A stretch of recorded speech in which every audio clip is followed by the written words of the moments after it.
ይኸውላችሁ ቆንጆ እርጎ ሆኗል።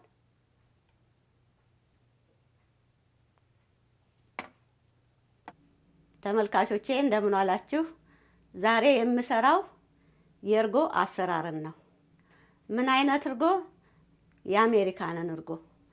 ይሄንን የኢትዮጵያን አስመስዬ ለመስራት ነው የምሞክረው። ቀደም ሲል እንደምታውቁት የኢትዮጵያን አስመስዬ ነው ምግቦችን በአብዛኛው ለመስራት የምፈልገው። ስለዚህ የእርጎው ደግሞ ትዝታው ደስ ይላል። እስቲ ይሄን እርጎ ከመስራቴ በፊት አገራችን ገጠሩ ክፍል እንዴት አድርገው ነው የሚሰሩት፣ በምንድን ነው የሚያስቀምጡት ብለን እናያለን። በገጠሩ ክፍል እኔ ያየሁት ማለት ነው፣ እንደ አካባቢ ሊለያይ ይችላል አላውቅም። ለወተት ማስቀመጫ የሚጠቀሙት ቅልንና እንስራን ነው። መጠን ሊለያይ ይችላል እንደ ግኝታቸው እንደ ወተቱ ብዛት ማለት ነው። ይህን ቅልና እንስራ በደንብ ያሟሹና እንደ እውቀታቸው አስተካክለው ክዳን አብጅተውለት በደንብ ደጋግመው ያጥኑና የወተት ማስቀመጫ ወይም የእርጎ ማስቀመጫ መስሪያ ዕቃ ብለው ሰይመው በዛ ብቻ ይጠቀማሉ ማለት ነው። ለሌላ ነገር አያውሉትም። ለምንድን ነው? ወተት በጣም ጥንቃቄ ያስፈልጋል፣ ጣዕሙ እንዳይበላሽ። እንደገና በዛው በሚሰራበት ዕቃ ሲሰራ እንደ እርሾ ዕቃው ሊያገለግለው ይችላል። ብዙ ጊዜ በዛ የምንሰራ ከሆነ ልክ እንጀራን አብክተን እንደምንጋገር ማለት ነው፣ እንደ ማውኪያ ማለት ነው። ካልሆነ እርጎ ጣዕም ሊኖረው አይችልም እና የሆመጠጠ ነገር ሊሆንልን አይችልም ማለት ነው። ቶሎ ሊረጋልን አይችልም ማለት ነው። ስለዚህ የዕቃው መታጠን ለወተቱና ለእርጎው ጥሩ ጣዕም ይሰጠዋል። እንደገና ወተቱን ወይም እርጎውን በዛ ዕቃ ደጋግመን ስንጠቀም ለእርሾነት ይጠቅመዋል ማለት ነው። በቀላሉ እርጎን መስራት እንችላለን። አሁን እኔ ማጠኛው ስለሌለኝ ማጠንም ስለማልችል ቦታው ስለማይመች አላጥንም፣ እንዲሁ ባለኝ አስመስጌ እሰራለሁ ማለት ነው።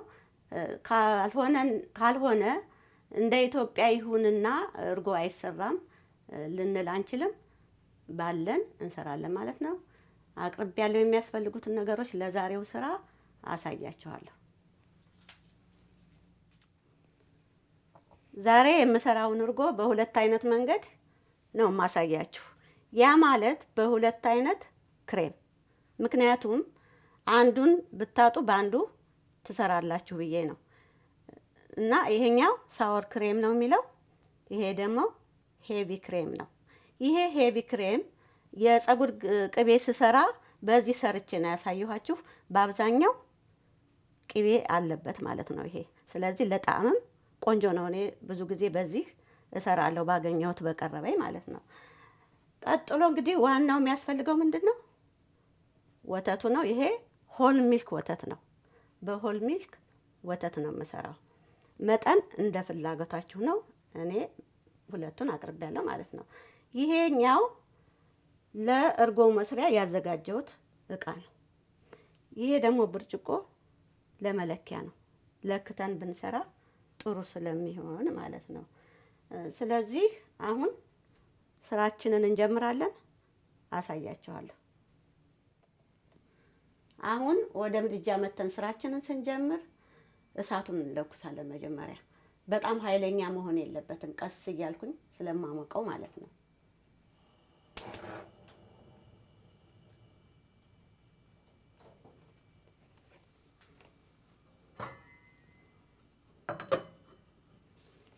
አሁን በዚህ ብርጭቆ እለካለሁ። እንዴት ነው የማደርገው? 4 ብርጭቆ ወተት ለክቼ ጨምርና ለ4 ብርጭቆ ወተት ግማሽ ብርጭቆ ክሬም እጨምራለሁ። ይሄ ክሬም ማለት ምን ማለት ነው? ቅድም እንደነገርኳችሁ እርሾ ይሆናል ማለት ነው። ስለዚህ አሁን በዚህ ለክቼ እጨምራለሁ።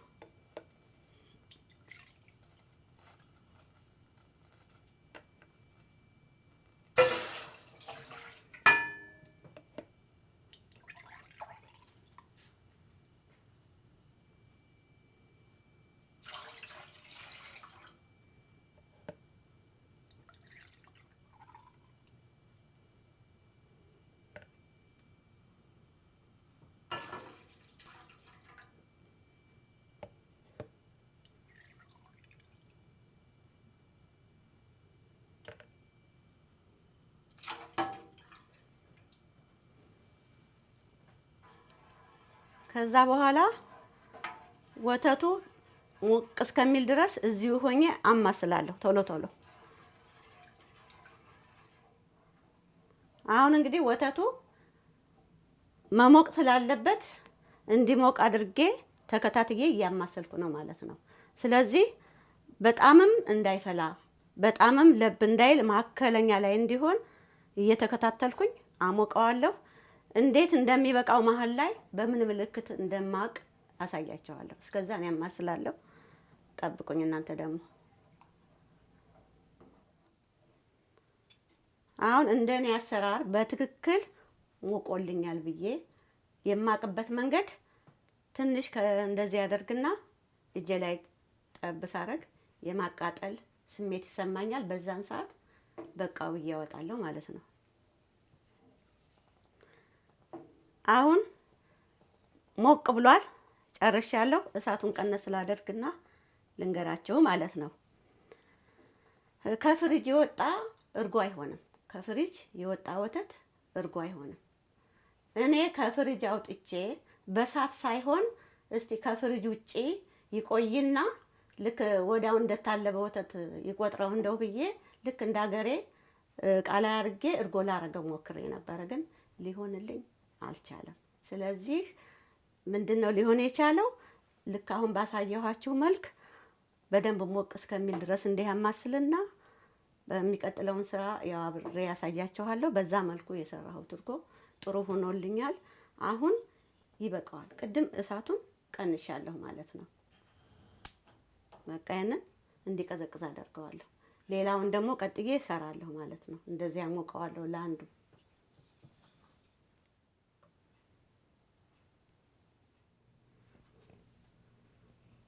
ወተቱ ፈልቶ ቀዝቅዟል።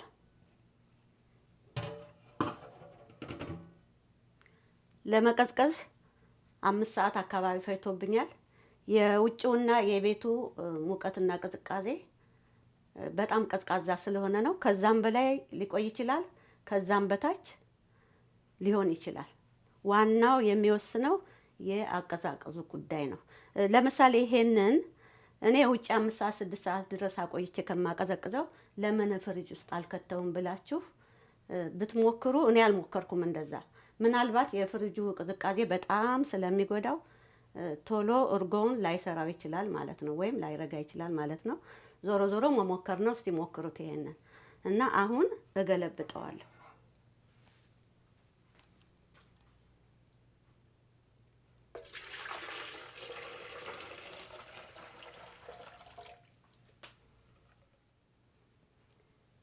እዚህ ውስጥ ያለው ወተትና ይሄ ወተት አሰራሩ አንድ አይነት ነው። ልክ እንደዚህ አድርጌ ነው የሰራሁት። አሁን ወተቱ ተዘጋጅቷል ማለት ነው። ቀጣይ ስራ ግማሽ ብርጭቆ ክሬም እንጨምራለን ያልነውን ነው የምንሰራው። አሁን እዚህኛው እቃ ውስጥ ወይም ወተት ውስጥ ግማሽ ሄቪ ክሬም እጨምራለሁ።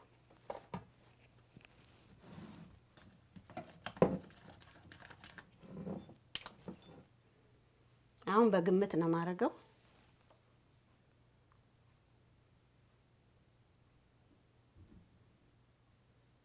በቃ ይሄ ግማሽ ይሆናል። እንግዲህ ይሄ ማለት ምንድነው? ቅድም እንደነገርኳችሁ እርሾው ነው ማለት ነው።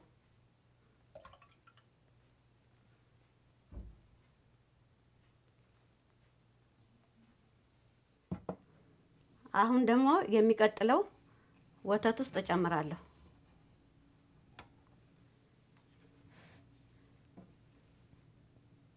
ይሄኛው ባይታጠብ ምንም ማለት አይደለም።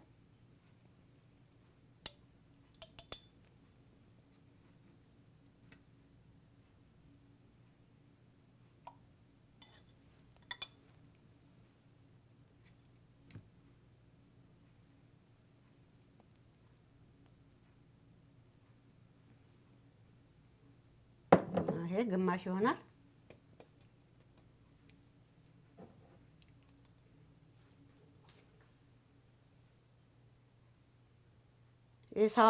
ሳወር ክሬሙን የጨመርኩበት እቃ አጠር ያለ ነው፣ ለምልክት ይሆነናል ማለት ነው።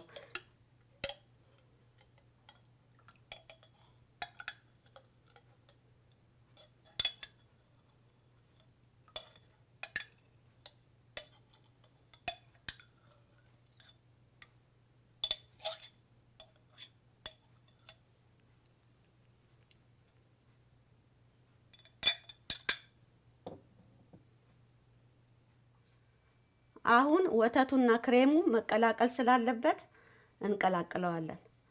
እኔ በማሽን ነው መቀላቅለው። በእንቁላል መምቻና ሌላ በመበጥበጥ በሚችል መሳሪያ መበጥበጥ ይቻላል። እንዲቀላቀል ነው በደንብ።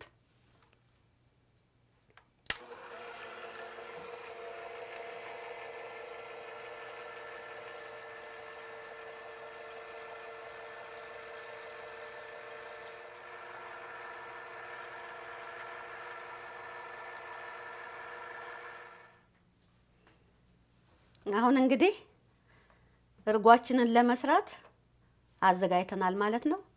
አሁን ምን ይጠበቅበታል? እርጎው ራሱ በደንብ መርጋት አለበት ማለት ነው። እስከሚረጋ እንጠብቃለን። ስንት ሰዓት እንደሚፈጅ እነግራችኋለሁ። በሰዓት ወስኜ እንዳልነግራችሁ የቤቱ ሙቀትና የውጭ ሙቀት ይወስነዋል። አሁን እኛ ጋር ደግሞ ክረምት ነው፣ በጣም ቀዝቃዛ ነው። ስለዚህ ዋናው እርጎ ሆኖ በደንብ መርጋቱን ማረጋገጥና ከዛ በኋላ ለምግብነት ማቅረብ ነው። እንዴት እንደሆነ እንግዲህ መጨረሻውን አሳያችኋለሁ። አሁን ግን ይህ እርጎ ቆንጆ ጣዕም እንዲኖረው እንፈልጋለን። እኛ በሀገራችን ያው በተለያየ የወተት ማጠኛ ማጥንት አለ። በዛ ነው የምናጥነው፣ ቆንጆ እንዲሆንልን ነው፣ እስከነ ማስቀመጫው ማለት ነው። ሌላው ደግሞ ወይራ የሚመስል አለ፣ እሱን እናጥናለን። በአጠቃላይ ማጥንትን እናጥናለን ማለት ነው። ከዛ አልፎ ደግሞ እርጥብ ጤና አዳም ቅጠልን እንጨምራለን፣ ሳይበዛ። ከበዛ ይመራል። በዛ መልኩ ነው እርጎን አጣፍጠን ጣዕሙንም ቆንጆ አድርገን የምንሰራው። እሺ፣ እኔ አሁን የጤና አዳም ቅጠል ስላለኝ እጨምራለሁ። መብዛት የለበትም፣ እንዳይመር መጠንቀቅ ያስፈልጋል።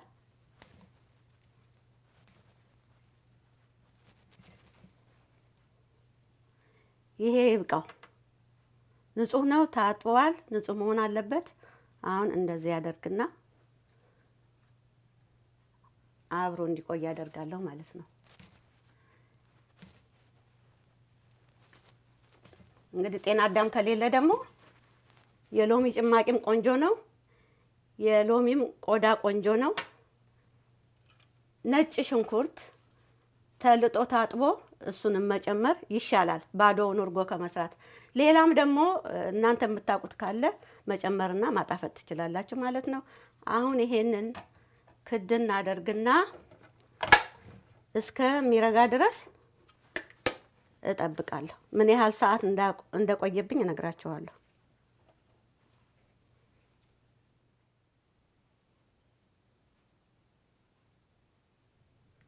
ተመልካቾቼ እንደምን ዋላችሁ? ከትናንት ወዲያ የሰራነው እርጎ ረግቷል፣ እናየዋለን። አሁን ረግቷል። መርጋቱን እንግዲህ በአይናችንና በማንኪያ ነው የምናየው።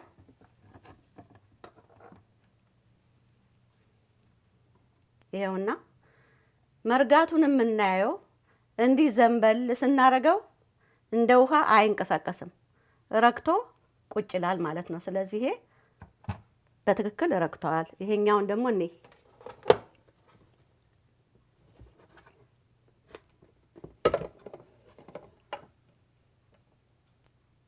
ይኸውላችሁ ይሄኛውም ረግቷል ማለት ነው። ስንት ቀን ነው የፈጀበት ለመርጋት? 1 ቀን ተኩል ፈይቶበታል። ይሄ ማለት ምንድነው? ሁሉም እርጎ 1 ቀን ተኩል ይፈጃል ማለት አይደለም። የአረጋጉ ፍጥነት የሚወሰነው በአካባቢውና በቤት ውስጥ ሙቀት ነው። በጣም ሞቃት ከሆነ በ24 ሰዓትም ቀደምም ብሎ ሊረጋ ይችላል ማለት ነው። ቀዝቃዛ ከሆነ እንደዚህ ሊቆይ ይችላል ማለት ነው። ምናልባት በጣም ቀዝቃዛ ከሆነ እርሾውን ጨምረን በጥብጠን ስናስቀምጠው ጀምሮ ሸፍነን ወይም ደግሞ ሙቀት ያለው ቦታ ላይ እናስቀምጣለን ማለት ነው፣ እንዲፈጥንልን። ይሄ ነው። በሌላ መልኩ ደግሞ እርጎ ሲረጋ ቅባቱ ከላይ ያሰፍፋል ማለት ነው፣ ምን ጊዜም ቢሆን እና ለልጆች ሆነ ለኛ በምንፈልግበት ጊዜ ቅባት ከላይ ስለሚያሰፍፍ እዛ ጋ በማንኪያ እንደዚህ ብድግ እናረግና ቅቤውን በሌላ ቅዳን ባለው ዕቃ አድርገን ውሃ ትንሽ ጨምረን አምቦ ጫብጮን ወይም ደግሞ ንጠን ቅቤን መጠቀም እንችላለን ማለት ነው። እና በሌላ መልክ ይሄ ለምሳሌ ለእርጎ የሚመች ዕቃ ነው ያደረኩት ማለት ነው። እና በብረታማ ነገር ማድረግ አንችልም። በብርጭቆ አይነት የተሰራ ወይም ከሸክላ የተሰራ ቢሆን ይመረጣል። እና በተጨማሪ ይሄ በትክክል ረግቷል ብለናል። በትክክል ያረጋውስ ወይም ደግሞ ያለፈበት የምንለው ነገር አለ እና ምልክት አለው። አሁን ይሄ ምን ጠቅላላ ከስር እስከ ላይ ድረስ በትክክል ነው የረጋው፣ አንድ አይነት ነው። በጣም አልፎበት ከረጋ ግን ውሃውና የረጋው ነገር ይለያያሉ። በዛን ሰዓት አልፎበታል ማለት ነው። ስለዚህ እርጎው እንዳያልፍበትም ሳይረጋም እንዳይቀር ተደርጎ እንደዛ አረጋግጣችሁ ነው ማለት ነው እርጎን የምትጠቀሙት። እና አሁን እስቲ እናያለን እርጎውን እንዴት እንደሆነ። ይሄኛው በሳወር ክሬም የሰራ ነው። ይኸውላችሁ ቆንጆ እርጎ ሆኗል።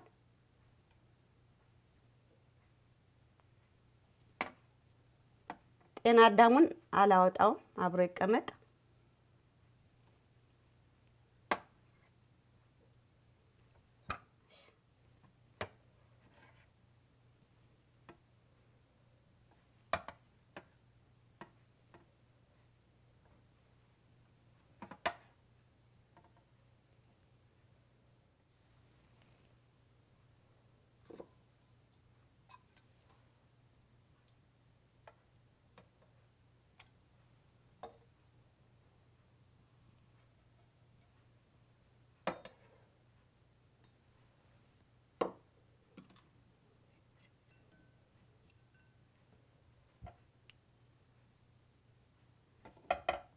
ይሄ ደግሞ በሄቪው ክሬም የተሰራ ነው። ልዩነቱን ማየት ይቻላል። ቅቤው አያችሁ፣ ይሄ ቢጫ መስሎ የሚታየው ከላይ የቅቤው ክፍል ነው። ምክንያቱም ሄቪ ክሬሙ ቅቤ ስላለው። አሁን እናንተ እንድትሰሩና በሁለቱም ትቀምሳላችሁ፣ የትኛው ጥሩ ነው የሚለውን ትመርጣላችሁ። እንደገና ባገኛችሁት ክሬም ደግሞ እርጎን መስራት ትችላላችሁ ማለት ነው።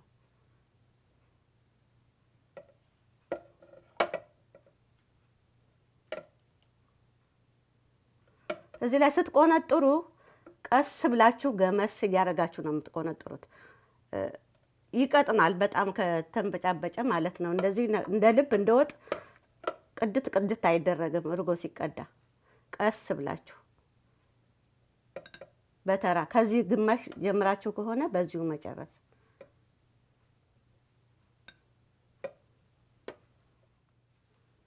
እርጎ ይሄን ይመስላል። እርጎን ማርጋት ከተጀመረበት ጊዜ ጀምሮ አሁን እስከ ቆነጠርኩበት ጊዜ ድረስ አንድ ቦታ ሳይንቀሳቀስ መቀመጥ አለበት። በመሃል ከሆነ ሊረጋ የፈለገው ይቋረጥና ቆንጆ ውፍር ያለ እርጎ ላይሆን ይችላል። እና ይሄ ነው። በመጨረሻ ካሁን በኋላ ቀዝቃዛ ቦታ መቀመጥ አለበት። ምክንያቱም ውጭ ካደረግነው ልናበላሸው እንችላለን። በቀላሉም ይበላሻል ወተት ስለሆነ። ፍሪጅ ከሌለ ቀዝቃዛ ቦታ ማስቀመጥ ይቻላል። እና ይሄንን ነው እንግዲህ የሚመስለው። የዛሬውን የእርጎ ስራ ሰርቼ ጨርሻለሁ። ተመልካቾቼ በሌላ ጊዜ እስከምንገናኝ ደህና ሁኑልኝ፣ ደህና ቆዩኝ።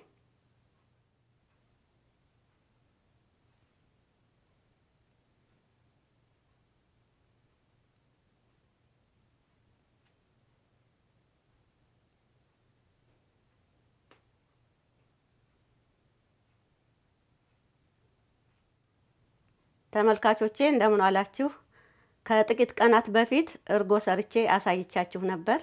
እርጎውን የሰራሁት 2 አይነት የወተት ክሬምን ተጠቅሜ ነው።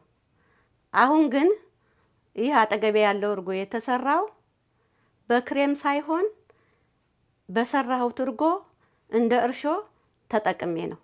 ይሄን እርጎ የሰራሁት ባለፈው ከሰራሁት እርጎ ላይ ለእርሾ እንዲጠቅመኝ ትንሽ ቆንጥሬ ቀንድሼ አስቀምጬ ወተቱ በጣም ሙቆ ቀዝቅዞ የተዘጋጀውን ወተት አንድ ላይ ከእርሾ ጋር መትቼ ክድና አድርጌ አስቀምጬው በማግስቱ ቆንጆ ሆኖ እንደምታዩት እርግት ብሎ ቆንጆ እርጎ ሆኖልኛል። እዩት እስቲ።